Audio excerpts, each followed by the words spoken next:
həm xanım, həm kişi biri digərinin mənəviyyatı haqqında düşünməlidir. Biri digərini günahlardan çəkindirməlidir. Çünki Qur'an-ı Kərim xanımdan, kişidən danışanda buyurur, onlar sizin libasınız, siz də onların libasısınız. Libas, paltar necə insanın eyiblərini örtür, qadın kişinin eyiblərini örtməli, kişi qadının eyiblərini örtməli. Yəni, qadın və kişi bir-birinə yardımcı olmalı, bu yolda, ilahi yolda addım atmalı və diqqətlə Allahın buyurduqlarını icra eləməlidir. Biri gəldi İmam Sadiq əleyhissalamın yanına. Bu ayə tilavət olundu. İnsanlar, ey möminlər, özünüzü və ailənizi qoruyun cəhənnəmin odundan. Bu ayədir bizə. Cəhənnəmin odundan qoruyun. Həm özünü qoruyun, həm həyat yoldaşını qoruyun. Təkcə özünü fikirləşmə, təkcə öz mənəviyyatını düşünmə, öz mənəviyyatınla yanaşı həyat yoldaşını da mənəviyyatını düşün. Və xanım da bu cür. Xanım da öz həyat yoldaşının mənəviyyatı haqqında düşünməlidir. İxlas, Ola bilər bir xanım dindardır, namaz qılır, itaət edir, hicaba riayət edir. Amma həyat yoldaşı namaz qılmayandır. Bu xanım da onu ilahi yola hidayət etməlidir. Bu xanımın da vəzifəsidir. Xanım için daha özü bilər, belə olmaz. Xanımdan da qiyamət günü sorğu-sual olacaq. Və həmçinin kişidən də sorğu-sual olacaq. İmam Sadiq əleyhissalam bu ayəni həmən kişiyə tilavət elədi. Ki, o bir nəfər ki, gəlmişdi İmam Sadiqin yanına, ona tilavət elədi. O, birinci İmam Sadiqə belə buyurdu ki, ağa, mənim həyat yoldaşım mənim sözlərimə qulaq asır. Mən ona nə tövsiyə edeyim? İmam Sadiq başladı bu cür ona tövsiyə eləməyə. Buyurdu, birinci çalış, onu pisliklərdən çəkindir.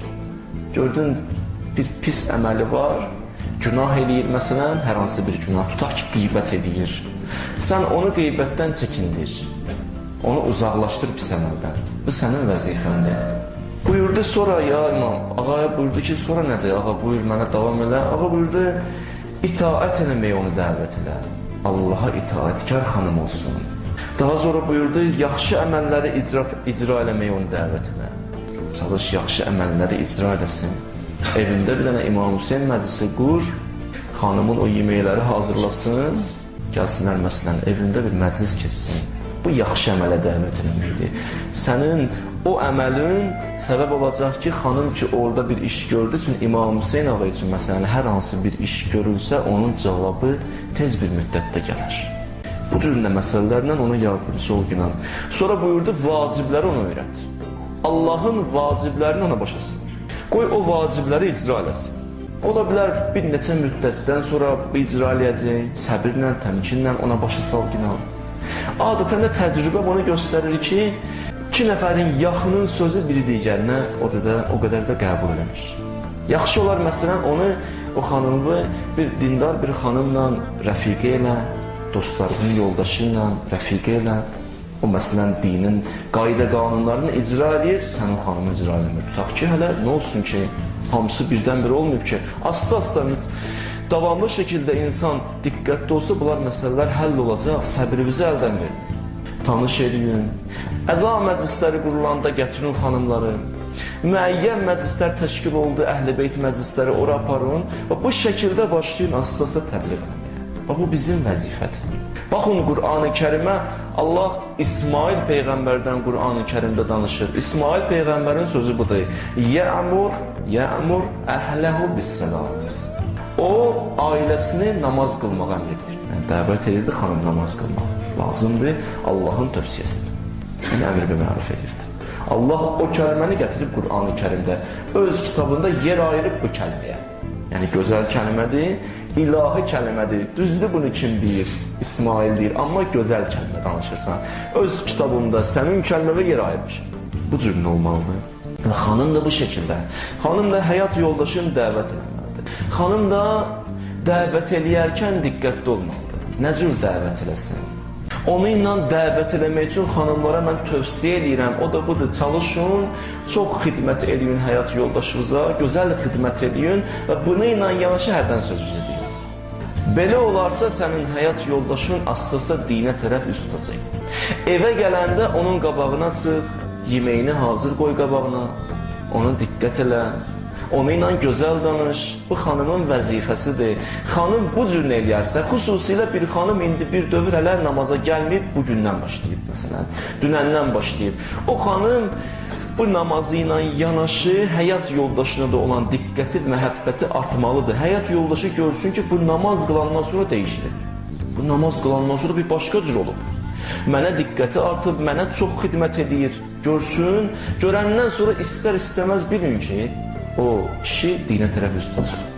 Belə xanımlar var ki, öz həyat yoldaşlarını elə günahlardan çəkindiriblər, elə günahlardan saxlayıblar ki, bunu biz həyatda da müşahidə edirik və keçən tarixə də baxsaq, yəni imamların tarixinə də baxsaq bunları görərik. Bir xanım var idi, Ümmü Səlim adlı bir xanım var idi. Bunun oğlu var idi, Ənəs ibn Malik. Peyğəmbər ki, Mədinəyə hicrət elədi, hər bir şəxs biri gətirirdi, neysə hədiyyə verirdi, biri gəlirdi, şeir deyirdi Peyğəmbərə.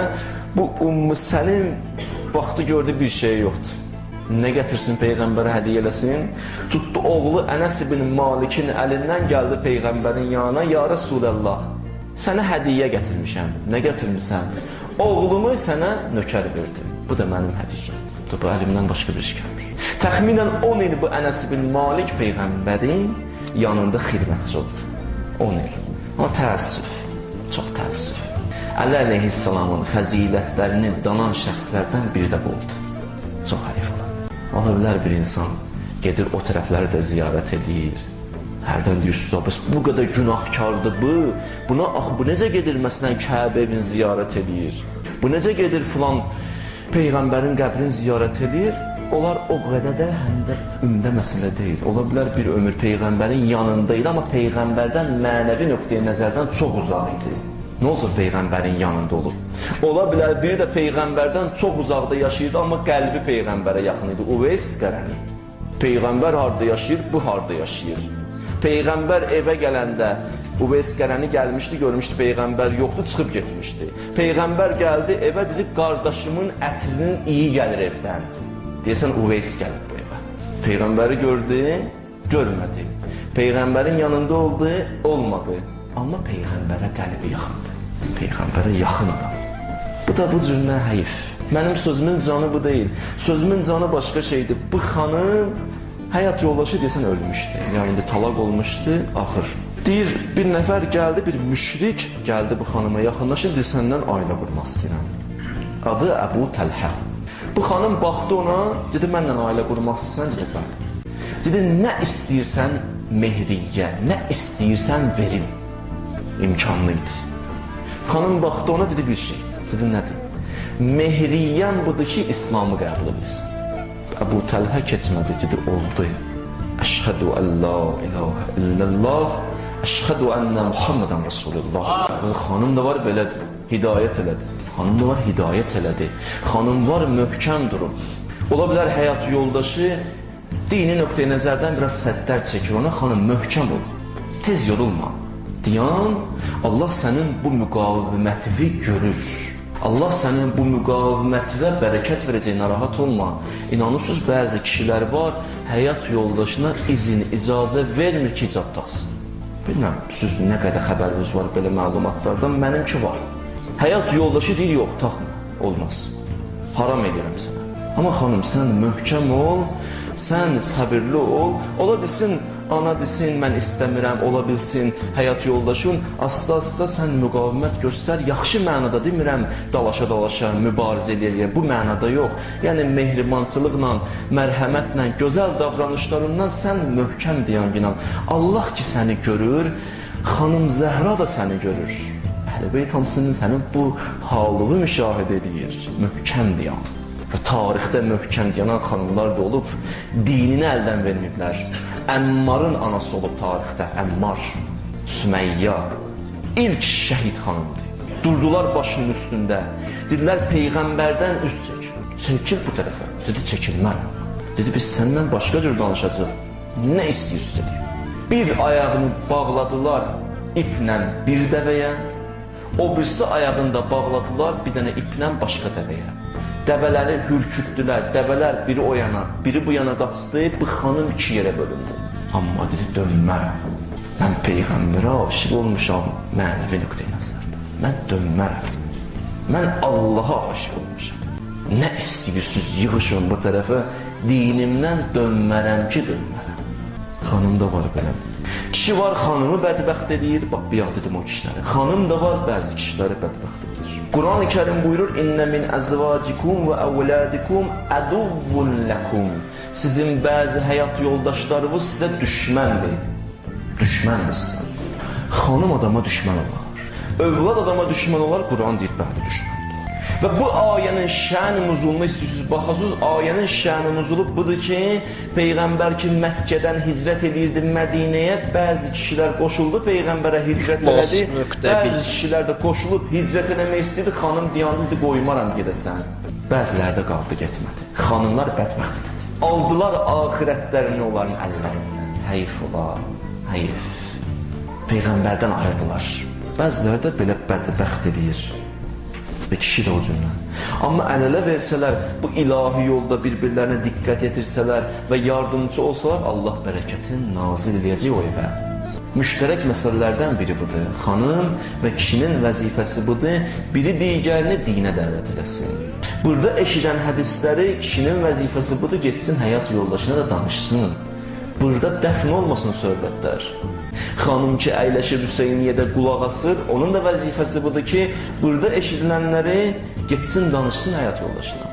Bu bizim hamımızın vəzifəsidir, hamımızın. İstisna yoxdur. Və buna görə də biləsiniz ki, bizə sorğu-sual.